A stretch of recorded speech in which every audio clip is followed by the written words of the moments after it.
When we think of military drafts, we picture young men lining up at recruitment centers. But throughout history, militaries have secretly recruited the strangest, most unpredictable forces on Earth: wild animals. In the mid-20th century, military planners prioritized efficiency over biology. They categorized animals as tactical assets, living machines waiting to be programmed, weaponized, and deployed on command. But the animal kingdom doesn't take orders. When you take highly structured combat strategies and collide them head-on with millions of years of wild instinct, things rarely go according to plan. The most expensive attempts to engineer nature into weapons often resulted in spectacular, almost comedic failures. Yet, as we'll see, when soldiers simply chose to live alongside these creatures, they gave us some of the most inspiring survival stories in modern warfare. During World War II, the United States developed a highly unconventional plan to strike the Japanese mainland. They looked to the sky and decided the answer was bats. The military harvested thousands of bats and strapped tiny firebombs to their bodies. The idea was to drop these immense casings from high altitudes, releasing the bats to roost in the predominantly paper and wood architecture of Japanese cities, where they would spontaneously combust. That experiment fizzled out, but the military quickly moved on to a much more advanced obsession: guided munitions. To solve the problem of hitting moving targets, a behaviorist named B.F. Skinner proposed using pigeons as a biological targeting system. This photograph shows the military took his idea entirely seriously. Soldiers integrated these birds into testing programs, treating them like high-level government hardware.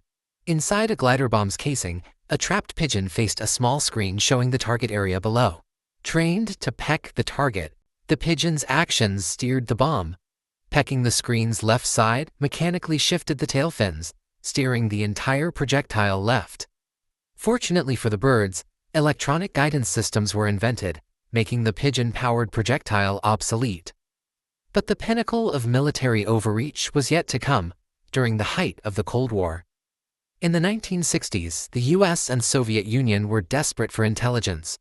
The CIA threw $20 million behind an espionage project called Acoustic Kitty.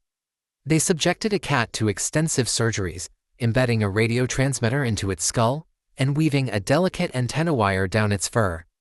The objective was to create a living, breathing microphone. Equipped with this state-of-the-art tech, they released the cat in Washington, D.C. to eavesdrop on 2 Soviet targets across a street. Almost immediately, it wandered into the road and was hit by a taxi. Millions of dollars in funding and elite scientific minds couldn't program nature. Animals completely refused to function as obedient machines. While scientists failed in their laboratories, soldiers on the front lines learned a different lesson. By simply letting animals be animals, they forged bonds that yielded incredible results.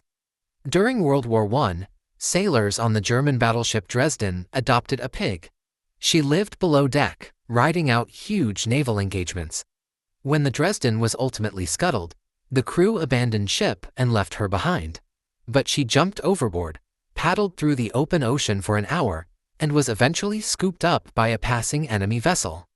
In the Second World War, a cat named Sam managed an even more impressive streak. He was originally stationed on the German battleship Bismarck. The Bismarck blew up in 1941. Sam survived by clinging to a board until a British destroyer, the HMS Cossack, rescued him.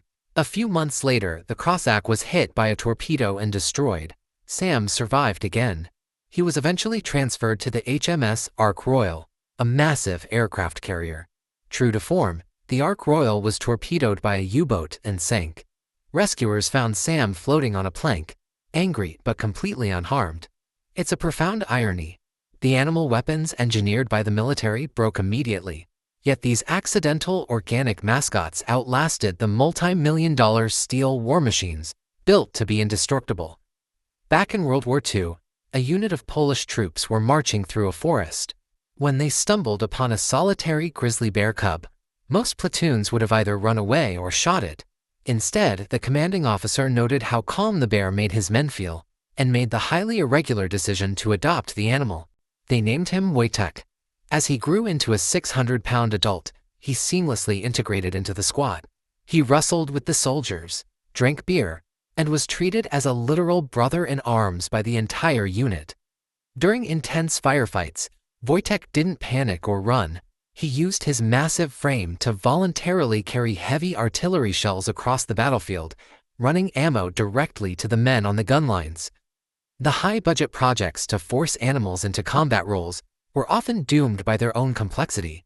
But on the front lines, Wojtek showed that nature's greatest contribution to the war effort was something far more organic. By treating him like a brother, the soldiers gained a level of loyalty and resilience that no laboratory could ever engineer.